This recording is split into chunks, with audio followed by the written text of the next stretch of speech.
Enjoy a seat at the table for great conversation and good company.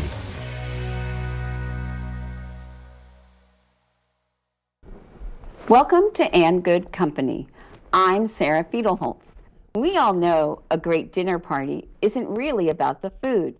It's about the people seated around the table engaging in lively discussion. And Good Company gives you a seat at the table to enjoy smart and interesting conversations as they happen. I am pleased to be in the company of Reverend Angelo Mante, who is the Executive Director of the Alive Community Outreach. Welcome.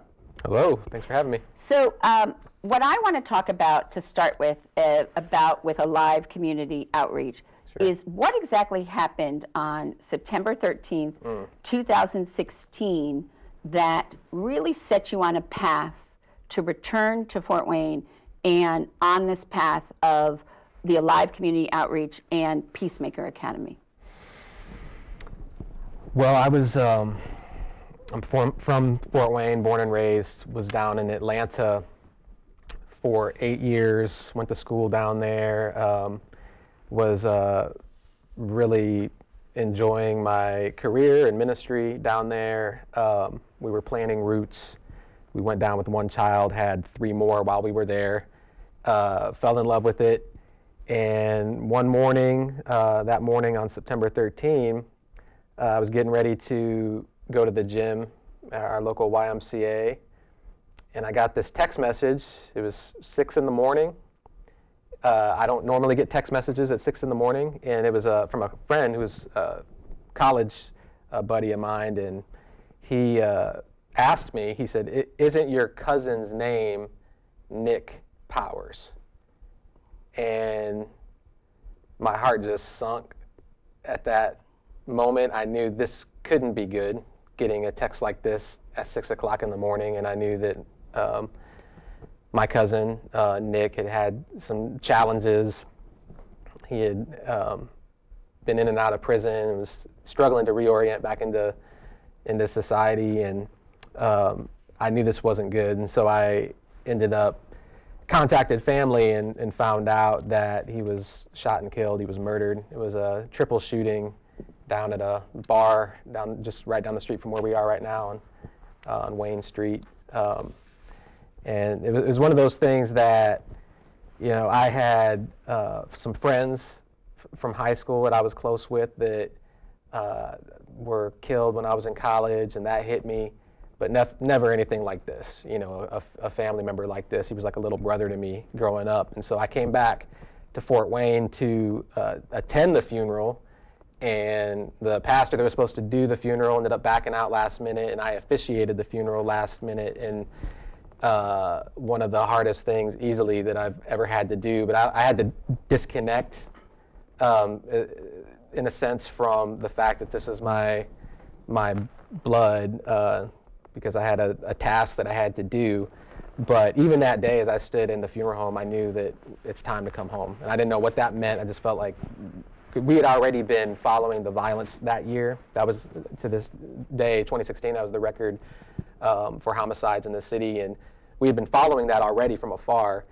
And then for it to touch our family, and I went back to Atlanta, and my wife and I had the conversation and prayed a lot. And we said, we got to go back home to Fort Wayne. And so within a few months, we were making plans to come here, and we had a lot of support from my conference. I'm a United Methodist minister, and so the Indiana conference brought us here. They put me in a congregation for a year, and that was a year to kind of figure things out.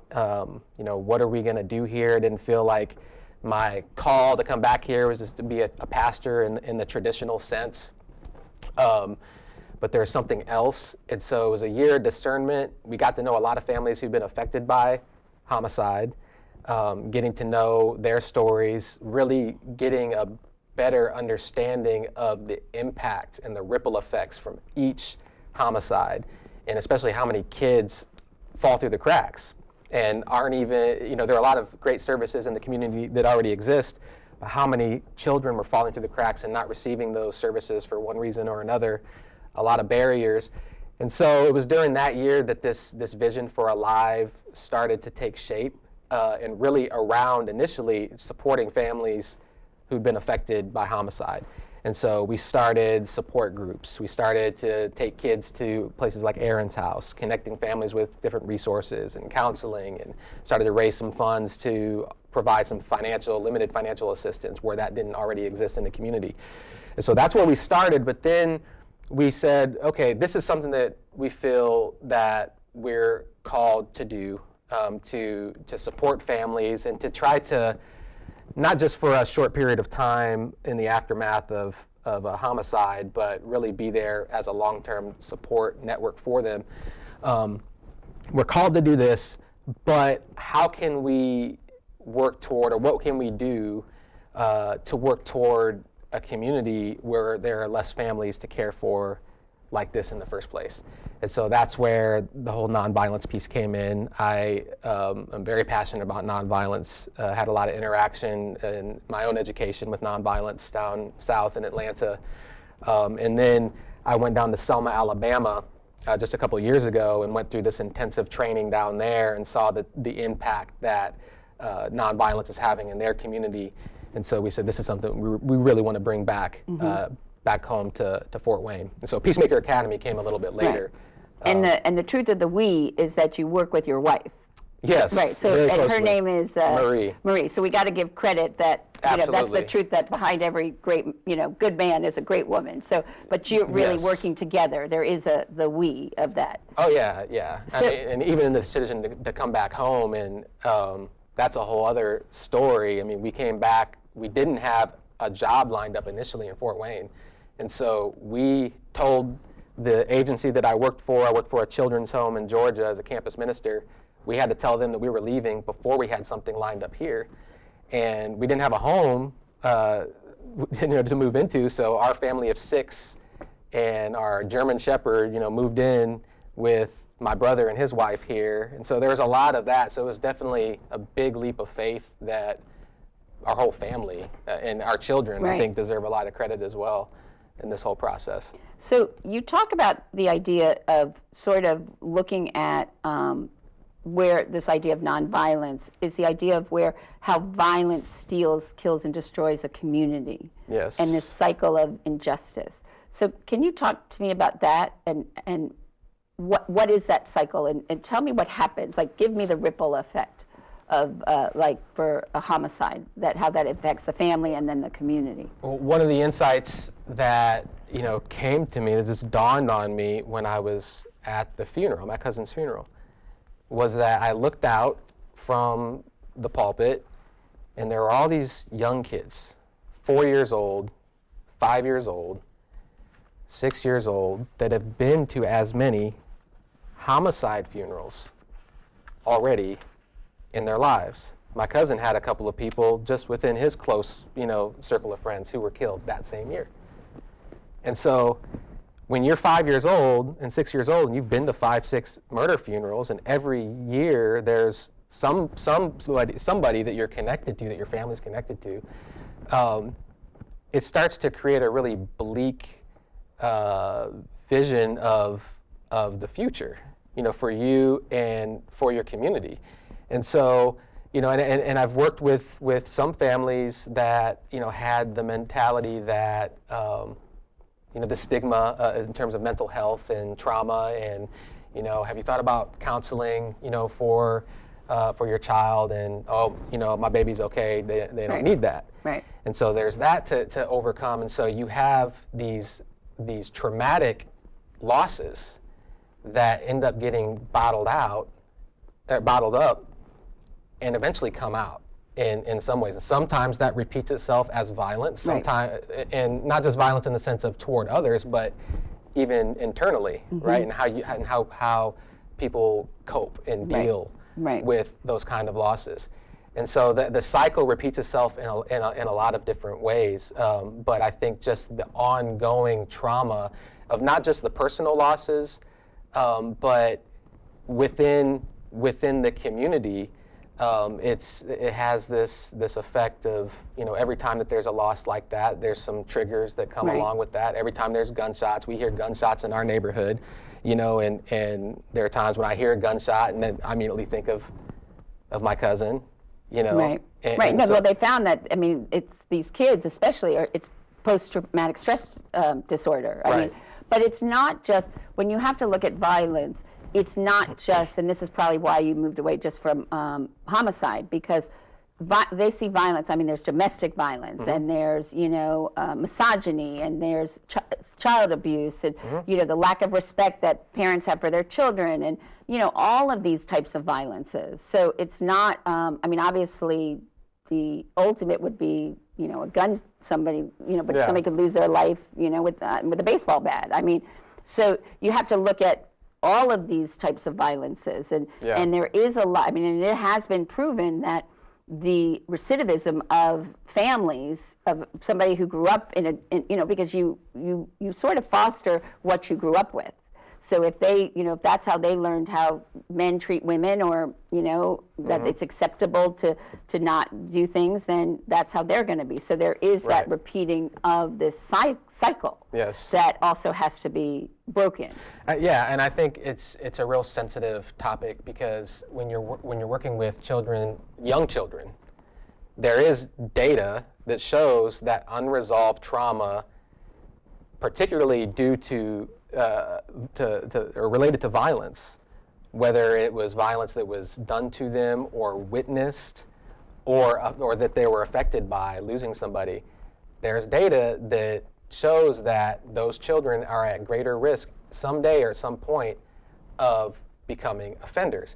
But that's a real sensitive topic, right? Because when you're working with young children, you don't want to go in with that mindset that, oh, these kids are going to become violent someday if we don't do something, or save them somehow. Right. Because there are many kids that don't fall into that category. But that goes to really evaluating a child's grit, resilience, determination. I mean, that's sort of your, you know, what your personality is, if you're going to be, how you'll respond to it. But regardless, it's going to impact you in some way. I mean, it may be at a different degree. Yeah. So when you talk about, though, trying to create a nonviolent community or way to deal with conflicts, right?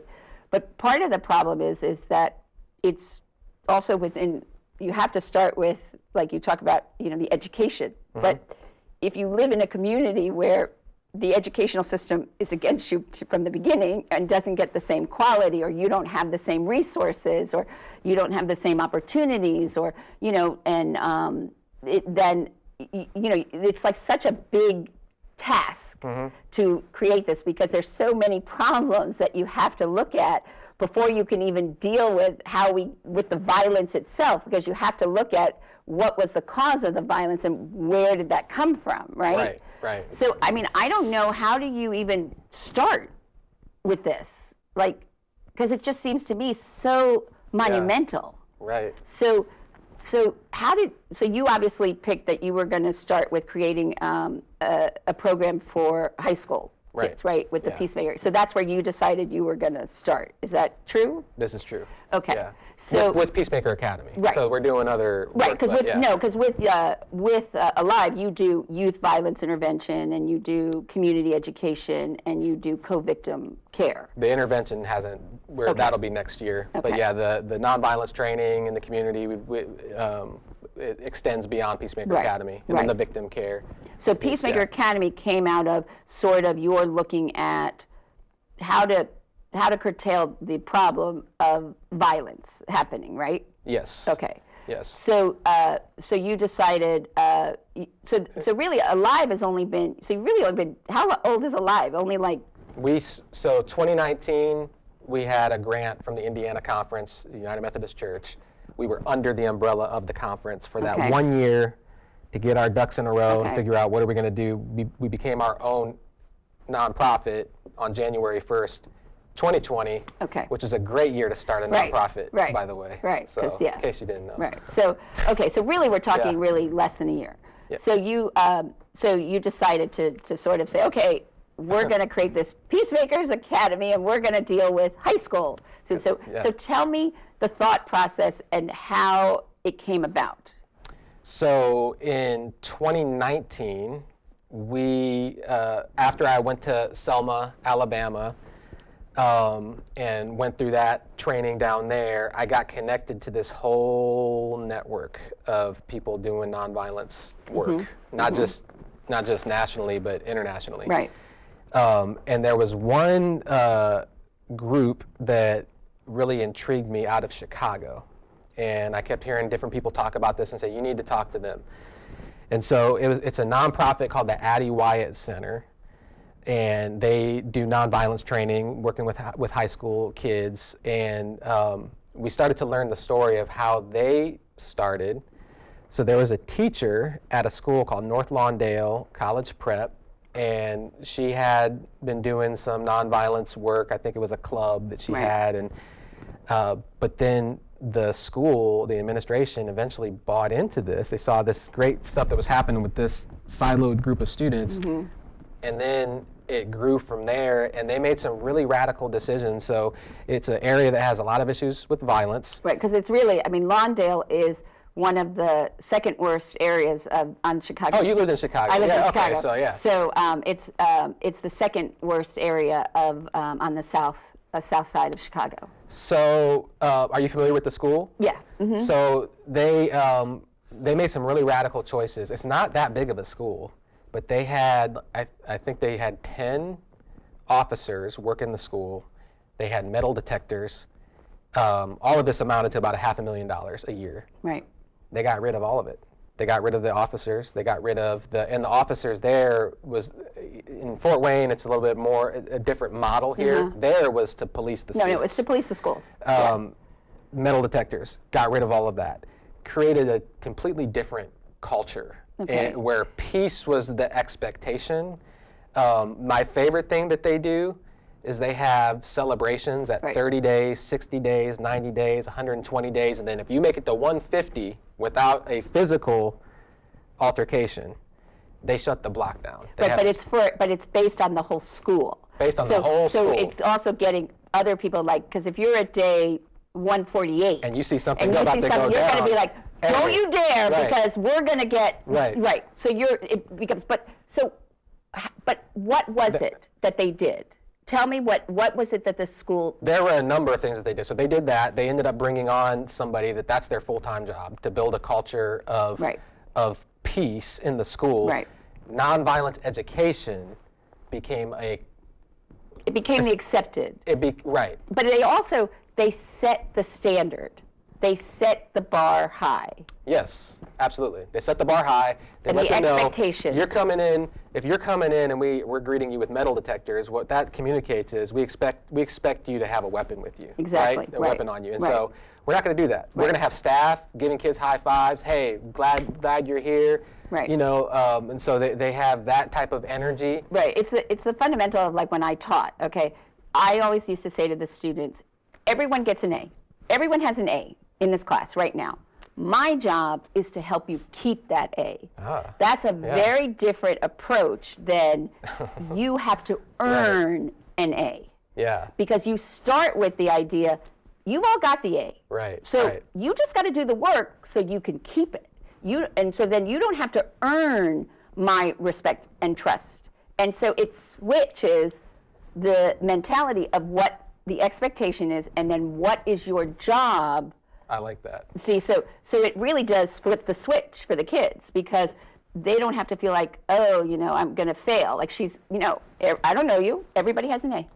I had a graduate school professor that on day one, he said, just want to let you know, nobody gets an A in my class. I like your approach better. Right. But see, but that's the difference. Yeah. So if you say, we are going to be a nonviolent school, so that's, it's easy to say it. Right. But how do you get them to do it? Education, right? So peace education became part. So they actually had formal trainings, like what we're doing with students. Right. They had art was another big thing. Everywhere you go, there are messages of peace all over the place. Right. They implemented things like peace circles, right? So if there's a conflict, it doesn't go from. So one of the things we talk about is levels of conflict. So there's the normal level, then there's what we call the pervasive level, when things start to get, Right. and then there's the full-blown overt physical violence eruption. So before it gets anywhere close to that point, they're getting students together, they're talking, and not just an adult sitting there with them, but peers are very much a part of this mediating process with students. And so it took a while. Honestly, I think we're beyond now where they were in the begining, because the administration at Southside has really bought into so this. okay, yeah. But so it took them a while, but over 7 years, over a 7-year span, they reduced fights by 90%. So that's pretty significant. And violence in the area, and this is another thing that we're trying to say, okay, well, what's the relationship or the connection between what we can accomplish in the school, what are the ripple effects of that in a positive way out into the greater community? And that's probably a longer term. Right. Or it could goal. be shorter if people started looking at schools as being the community center and the hub for the neighborhood, and that everything comes from the schools, as opposed to like for parents feeling they're being called to the principal's office, or Perhaps it hasn't had that effect in Lawndale, right. but we're not Lawndale. Right. We're not Lawndale. Yeah. So the idea was that you saw this program and you said, okay, we're going to test this in Fort Wayne. So you created a pilot program. Okay. Yeah. And you just completed this. Well, we visited them, by the way, too. Right. No, so you saw it, and so you said, okay, you learned best practices, and then you said you're going to do this pilot program. Yes. And you chose Southside High School because they had increased the violence is more pervasive on the southeast side, and and that's something else I want to be really careful about, because there's not a worse problem of violence at Southside High School. It's that there's a high concentration of students at Southside who are affected by violence. By nature of and we were already, through the City Life Center, we were already doing some nonviolent students with some Southside leaders there, and so there was that connection too. So it just made sense to start. Although I joke that I'm on a mission that I want people to stop referring to Southeast as the South Side, because I think that the students should rally that the school should not be called South Side, because sides to me, like when people talk about North Side, I feel like I'm in West Side Story, and it's the gangs. Right. So I think it should be South High School, because we're not taking sides. It's not one side is better than the other. So I think, again, to me, that's mindset. So I think that students take pride in that, though. But they still can, because that's location. Right. But not saying you're taking a side, that you're different and therefore we can't get along. And our school, like the schools in South. That's how people talk, though. If they say where you live, they don't say I live south. They say I live on the south side. But words matter. Yeah, and I if agree. you get people to talk more about they live in a neighborhood than a side, then they're building pride. I just think this word side creates this you against me. And so this is my own personal mission. So Put it in the suggestion box. Well, I think that the students, this should be part of their program. So, so you had 12 students. Yes. And you really were intentional about the students you chose to do this program. So what was it that you were looking for in the students? We're looking for leaders, for kids that are, and when we talked to guidance counselors and the principal, and so we said, we're looking for leaders who are leading in positive ways, and maybe some that are leading in not so positive ways, because I was one of those kids when I was in high school, right? And there were some adults that saw that leader underneath all the other stuff. Well, because those leaders, they lead gangs, or they lead the groups that bully, and they lead. Leader is a leader. High school, that's the movie, The Principal, with Belushi, right? Yeah, these. So if you're not tapping into that leadership, then you're missing the boat. If you're just open to kids that are really already doing awesome. Now it ended up being that those were the kids that we had primarily with Peacemaker Academy, kids that are already really stepping up and doing things, but we were and continue to be open to kids that are. Well, and also you want the kids maybe that are influencers, not leaders, because there's also an issue that not everyone can be a leader. We also need to teach people to be good followers, because, or make the choice of who to follow. I agree with that. I don't think that's a popular opinion, but I agree with that. Because not everybody can lead. And I think everybody can lead in some ways, but in terms of those who are really going to be the influencers, that's not everybody. Well, everybody that's can okay. have a circle of influence. They may not be a leader. Right. So okay, so you had this program, and it was a 3-week program. Now, what surprised me was that you paid them. Yes. And they got $750 Yes, to do this for 3 weeks. So one thing I want to know is, out of the 12, how many completed the program? 12. And by the end, I'm sure at the beginning, they all were like, oh, they want the $750. I mean, so then that's probably the most money they've ever seen, right? So this was the $1 million question for us before the academy started. We went through the interview process, we had the references, the application, all of that. The students did awesome, all of them. We were blown away by their interviews. Not a single one of them mentioned anything about the pay or the money. We were the ones to bring that up. And a couple of them were like, oh, okay, that's great, and a couple of them were like, oh, really, that's awesome. They didn't know this going into the process. But still, we didn't know until we get in this room with them. Are they going to engage? Is there going to be an element, are there going to be some students who are here for that reason, that this is their primary incentive? And every student engaged from the get-go. No one mentioned anything about the pay, about that part of it as an incentive for them joining the program. Not a single one of them. And so...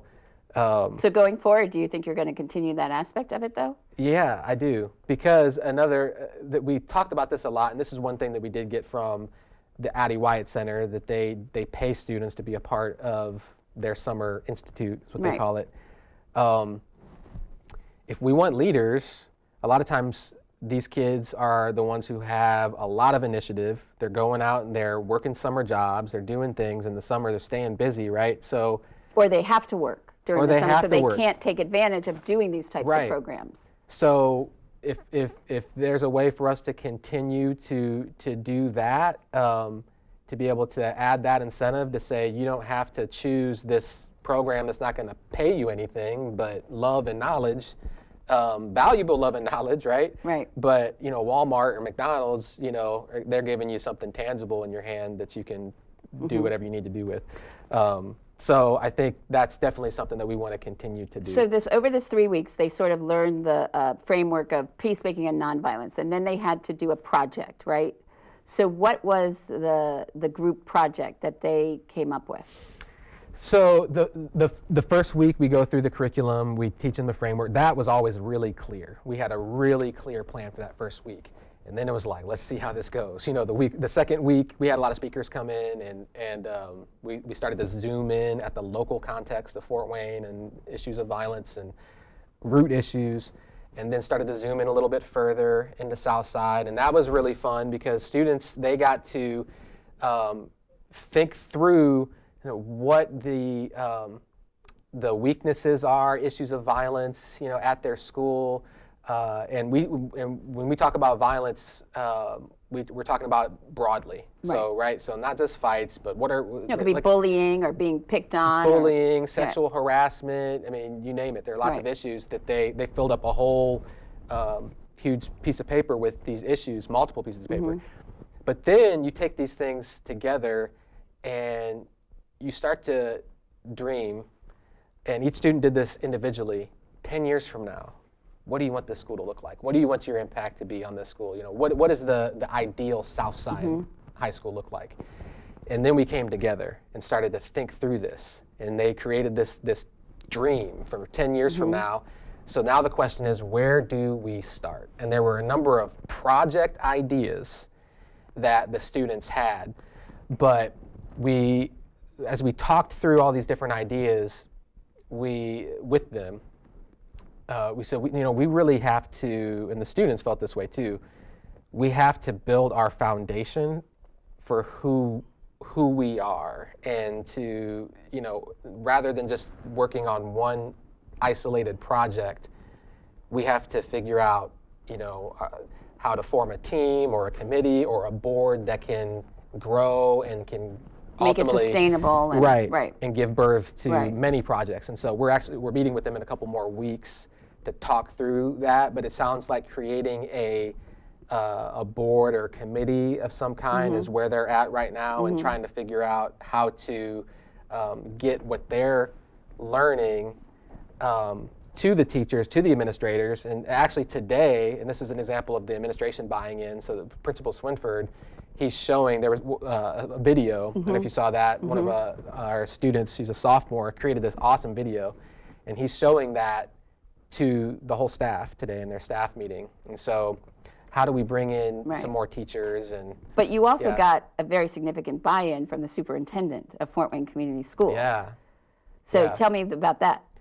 I mean, that was a really surprising, welcome, cool thing for me. I presented at Rotary Club when we announced this, and he stood up in the back. We hadn't had any interaction with him up to that point. We had with some of district leadership in just getting approval for the program. But to have him there and stand up and say, like, I think this is exactly what we need, and I'm behind this, was really mind-blowing. So you had that you didn't need to prove it. It's like you started with the A. Yeah. So that's it. So, but what, you talk about this idea of an intentional culture. Right. What is an intentional culture?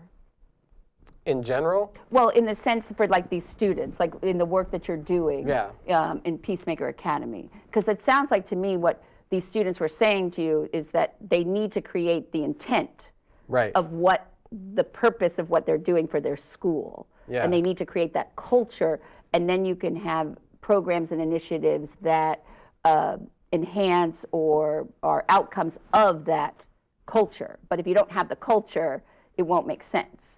So yeah, so one of my favorite stories as it relates to nonviolence, so Dr. Bernard Lafayette, who worked very closely with Dr. King, he was with King at the Lorraine Motel on the day he was assassinated. He left, got on a plane to DC, landed, and found out that King had just been killed.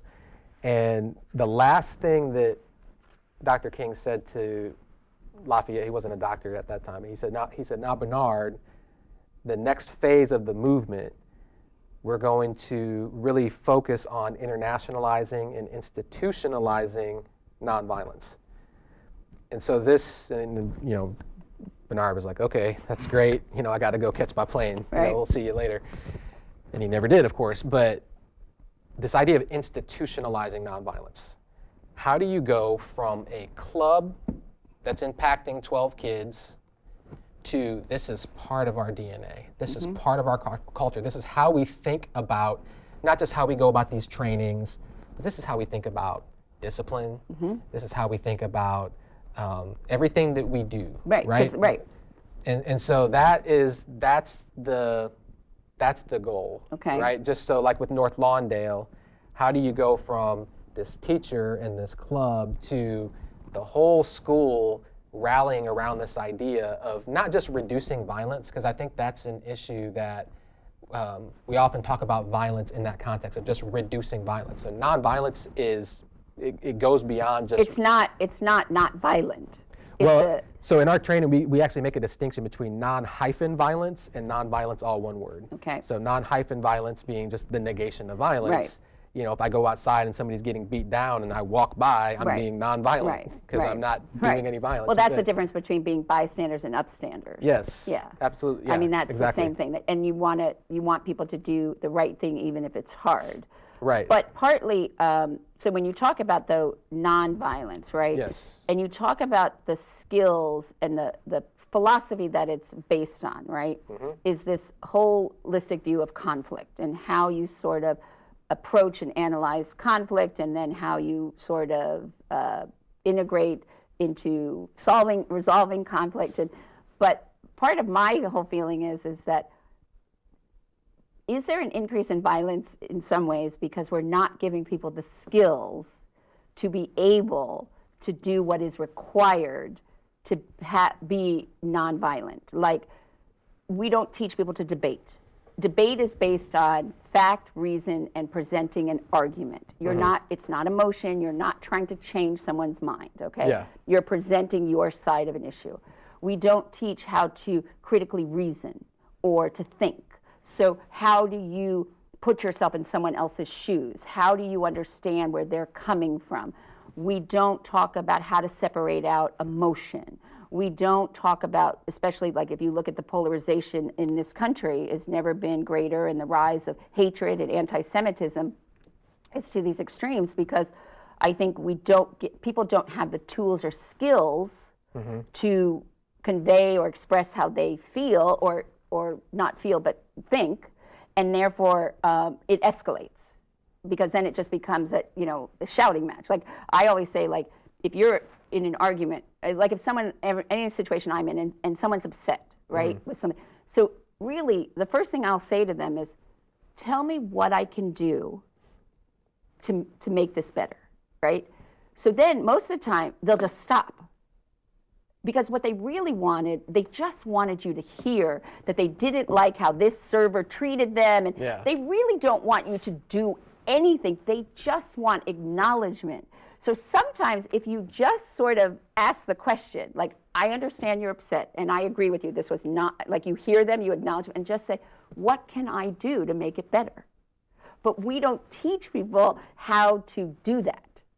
When you say we, what the educational system and the emphasis in our society of the value of these kinds of skills, and what we'd also call emotional quotient, people being more understanding, or being empathetic, or understanding why, like the root causes of violence, and why is it that African American teenagers are more likely, if they drop out of high school, are more likely, that's the path to going to jail, is because of the system, and they don't get, no kid starts at kindergarten hating school. Why is it by the time that they're in 5th or 6th grade, there's a propensity of African American boys who hate school?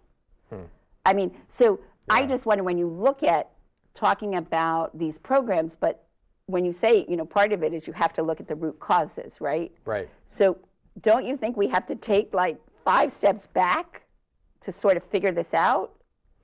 Or do you think that what you found with these students is that once they get into it, maybe they don't know what they're doing, but they're able to do these things?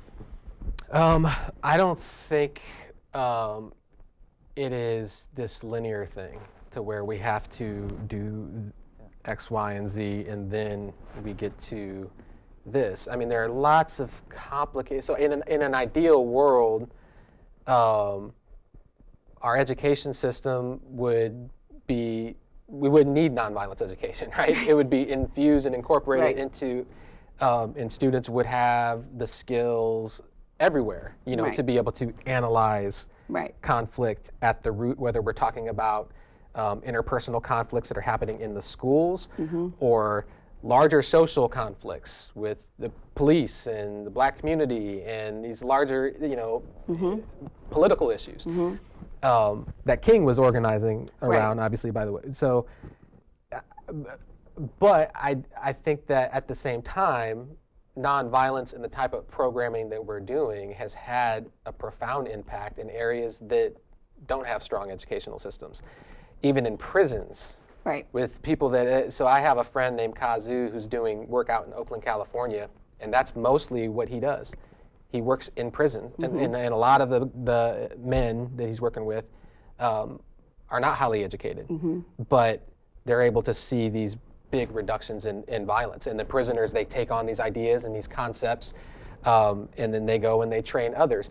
But it's not a matter, I think, when we're dealing with, there's some issues, and I hear what you're saying about like separating the emotion of conflict. I think that's possible with, depending on the level of conflict and depending on what it is that we're talking about. Okay. But when you talk about like the skills of negotiation, that needs to be taught. Yes. And that's part of what we're doing. So so you're finding that, are you finding though that some of these things you have to fill in these gaps because they're not getting this kind of learning in a school setting that they would need in order to be nonviolent? So the students that we had, and I'll just speak to the 12 students that came through Peacemaker Academy. A lot of concepts that we're teaching them are new, but these are kids that are very bright and caught on very quickly and educated. you know. Now I think that there are They're the leaders. What's that? They're the leaders. They're the leaders. Now there's some concepts that some of them hadn't heard about before, like we had got into when we were analyzing Fort Wayne. We talked about redlining. It was like, well, what's that? And so some of those areas, but you know, I think a whole other conversation about education. Right.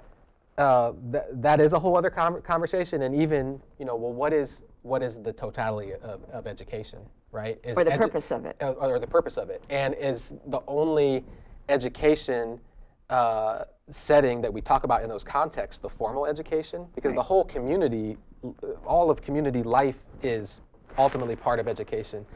Well, this is why my point of asking you, because so much is, you know, like Maya Angelou said, if they knew better, they would do better, okay? So much of what kids learn is from their home. And then also, when they become teenagers, what they actually found is the greatest influence on their lives is their friends, not their parents. Right. But I sort of wonder, are you getting them too late? Like, you're getting them when they're sophomores, juniors, and seniors in high school.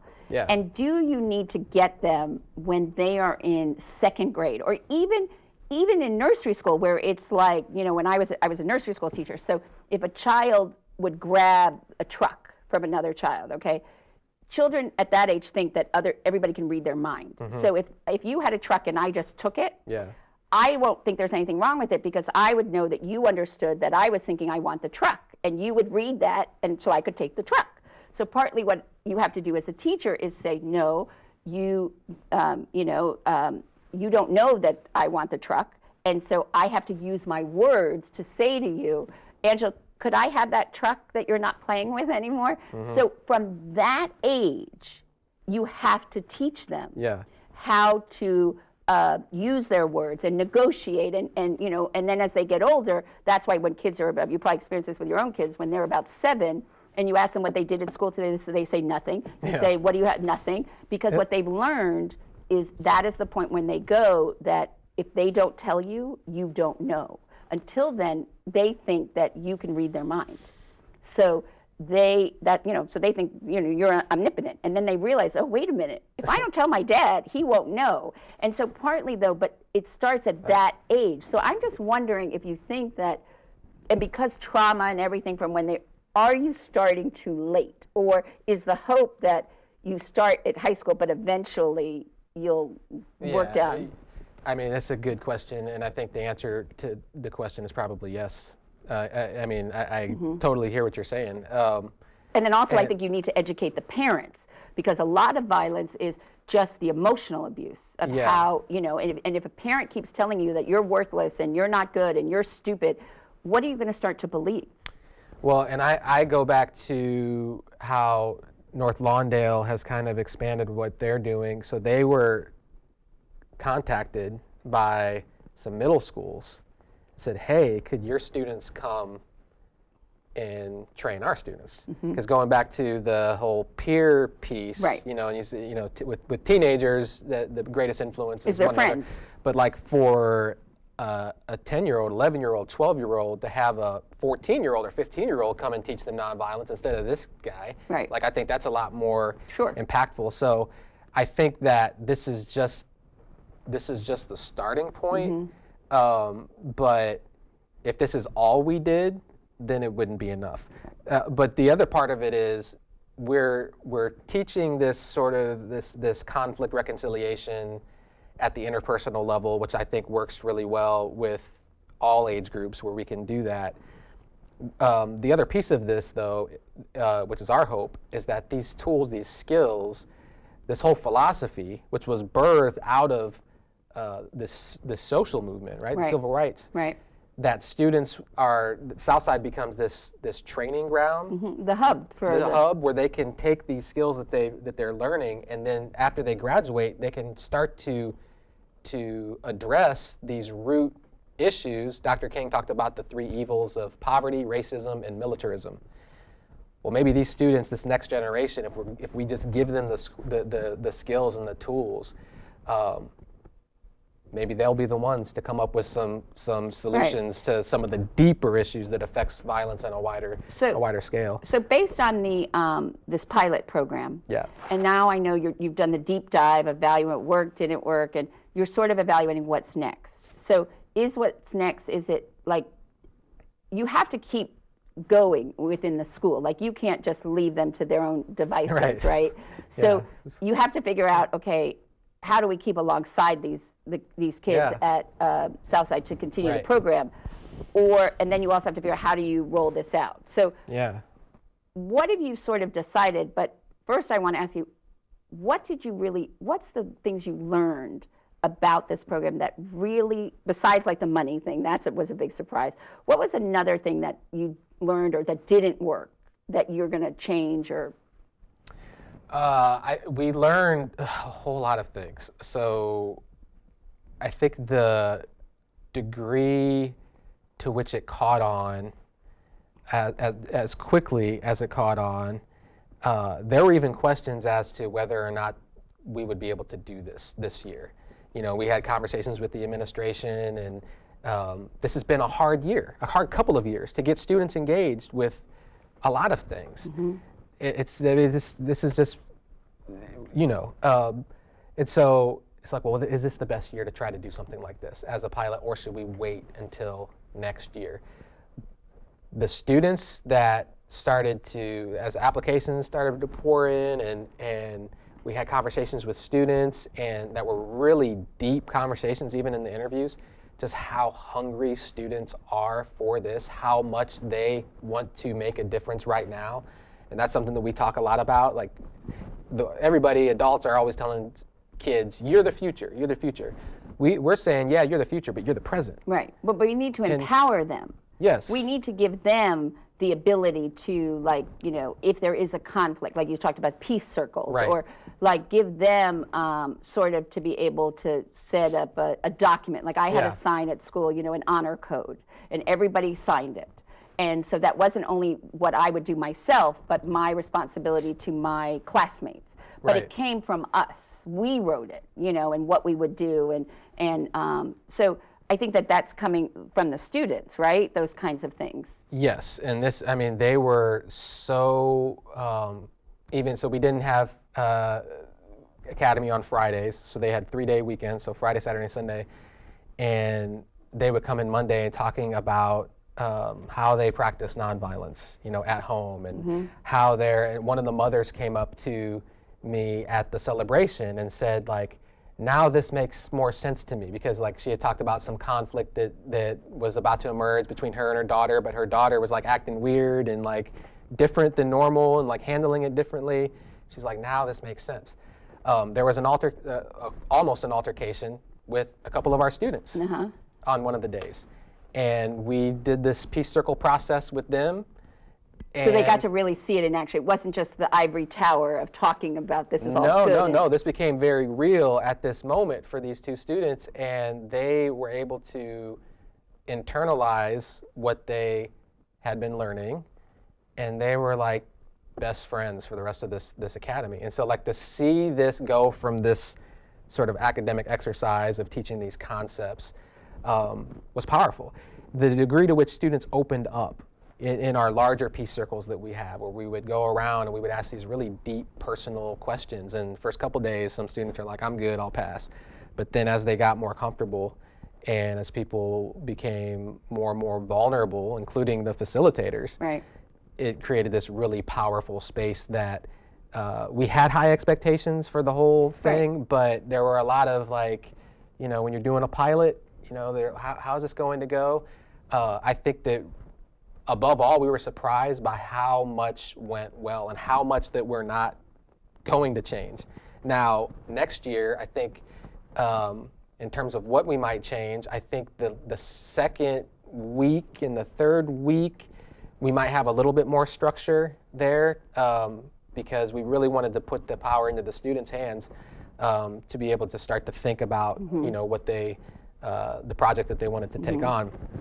But I don't know. I think it ended up that organic, because I like to know where we're going, exactly what we're doing. But I think that there was a lot of good things that came out of having this more fluid, organic space too. So we're still very much processing this. And so as we're having this debrief this coming week with our full team, And there are a lot of decisions that are yet to be made. The biggest one being, do we continue to build the foundation at Southside and just do that, or do we add another school? Well, my argument would be, why can't you do both? Well, that's you know, Right. that's the dilemma. So I think that there's wisdom. We want to grow this, Right. but there's also wisdom in saying, okay, let's really get this right here. And then how do you get the funding? Like, because the superintendent for Fort Wayne Community Schools said, okay, he believes in this, and Yeah. so does that help you, like, get the necessary funding to be able to roll this out? Or how do you roll this out? I mean, where's the money coming from? That's a great question. Yeah. Got any contacts for me? So that's part of this larger question for us right now with where we are, because there's Peacemaker Academy, and you know that this program for this year for this school costs $20,000. Right, and you got that like through the Rotary and other grants, right? Different bits, yeah, Right, pieces, right, yeah. Right, but if the Fort Wayne Community School says, okay, they believe in this and want to do this, then can they help with that funding, or no? It's still, you have to find the outside funding for it. I don't know yet. Yeah, I think that's a conversation that we need to have. Or maybe bring it back to the kids Bring it back to the kids to say, what do we do? How Yeah. do we, I would like for part of this for us to be able to help the kids have their own budget right, that they can do. Right. They can use at Right. their discretion for whatever they want to do at for these Southside. programs. Because Yeah. I think, though, that some of the key things are, what I hear is empowerment, Yeah. respect. Yes. I mean, these are for the students, and Yep. giving them, a lot of education and like punishment in schools is all given to them, as opposed to them being like, that's why at colleges they have, peer review. Like if somebody has to go before the, Yeah. academic, it's a peer committee, and I had that in high school. It was a peer. Well, there were lots of great ideas that they had, even in terms of discipline at the school, Right. and ISS was something that came up, and they were just exploding with all kinds of great ideas, and that goes back to this idea of institutionalizing, and how does some of these concepts become part of the DNA of the school and the way that the school operates across the board. But do you think, because it's really, you're sort of breaking down the institution and rebuilding it, do you think that the teachers and the administrators and the whole system are really ready to do that? Or do you think that it's an easier thing to talk about, but then actually do? We're so new right now in this relationship. It's been overwhelmingly positive with the administration and with in a school and the way that schools are set up. It's all about the principal. It is if the principal's on board, then people fall in line. Mm-hmm. But the conversations that we've had with other administrators and staff have been genuinely excited about this and open. Are you going to have people in any environment, whether we're talking about, I'm a pastor, and Right. you go to a new church and you have people that are on board, there are always going to be people that say, no, we should do it this way because we've always done it that way. Right. So I don't know that I don't think of this as necessarily like tearing down the institution and rebuilding, but like piece by piece, like what might we be able to do? Slowly integrating, Slowly integrating. It's like renovating. Sure, and I think if we can help to, the principals shared some metrics that they use as it relates to truancies and fights and referrals. Well, our students over here, they want to see those things go down too, and so that's kind of their task, to kind of build this connection between the administrators and the students and the teachers and So everybody. it's basically, in some ways, it's bring them all together at the table. Everybody gets a seat at the table. Yes. And then what they realize is partly what a negotiation. If you realize that if you start a negotiation, it's the same thing with everybody has an A. Right. If you start a negotiation believing that both of you want the most beneficial outcome, that for both of you. Now, nobody's going to get everything they want. So Yeah. if you walk both parties, you're not going to walk away 100% happy. Right.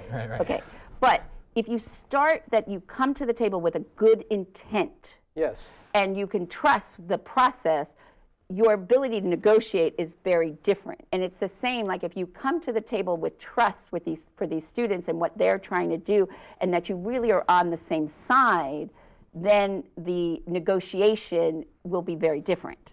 Right, and so one of the concepts that we teach is an organizing concept called top down, bottom up. And so you have the top and those in power, Right. and then you have those at the bottom, which Right. may not be perfect language for describing Yeah. these social dynamics, but you know, in the school setting, you have Top down. you know, the principal and the administration. At the bottom, you have the students, Right. and maybe break that down even further. You have the freshmen, and, Right. And so the nonviolent leader or the peacemakers, so they are trying to they're hearing the concerns of the students. They're communicating those concerns to the administrators. Right. There are all sorts of things that administrators are dealing with that students don't have any concept of. And so they're communicating back Right. and forth, but ultimately trying to work toward the same. Right. What I say is the one skill that they don't teach you is, like, when they teach you to be a leader, they teach you to manage other people. But what they don't teach you is how to manage up. And what I have learned is the skill of how you manage the people above you so that they no longer Yeah. micromanage you, or they give you the freedom. Yeah. So you have to learn, so like for students, if they would learn to micromanage the Right. teachers and the administrators and understand what they need to get from these students, Yeah. so that then they feel like, okay, like I do, you know, when I have a client, I do a weekly report. Yeah. And I tell Yeah. them what I did this week, what I'm going to do next week, and what I need from them. And so that way I'm managing up. Because if I'm working on something and they're paying me, but they're not going to see a result, right? They're going to be like, what is she doing all day? What are we paying her for? But Right. this way, so I'm managing up. So That's then good. they I leave like me that. alone. But nobody teaches this. And if you want to, I mean, Important. it's the best way, like even in relationships, if you just help manage other people's expectations, and what they really want is they just want to know what you're doing and that you understand what their concerns are. But also I intentionally put what I need from them, because a lot of times I can't do what they're paying me to do because somebody didn't do what they're supposed to do. But they'll blame me. But if I put it down there that I still need this, this, and this from you, then I'm saying to them, it's not my fault. You're not getting me. But we don't teach this. And it's one of the critical things that it's, you know, very successful, because then people don't micromanage you. They leave you alone. They know that you're giving them a report. They feel you're accountable, and they feel that it's measurable. Because Yeah. they can say, okay, she did all these things, and then next week she's going to do these. Great, she's working towards the goal. But we don't teach it. That's good. And so that's why I think some of these things are, you give them the tools, but we need to also give them the skills. But I do hope you'll come back, because I wanted you to do a whole exercise of nonviolence with me and like have like a negotiation and go through the steps. Sure. So I really hope we can do that, and I'd you'll love come that. back. I'd love that. But at the end of each Company show, I ask guests the same 12 questions that French novelist Marcel Proust popularized in a Victorian parlor game. What is your favorite word? Love. What is your least favorite word?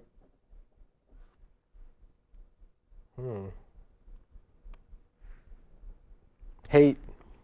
What turns you on creatively, spiritually, or emotionally? Nonviolence. What turns you off creatively, spiritually, or emotionally?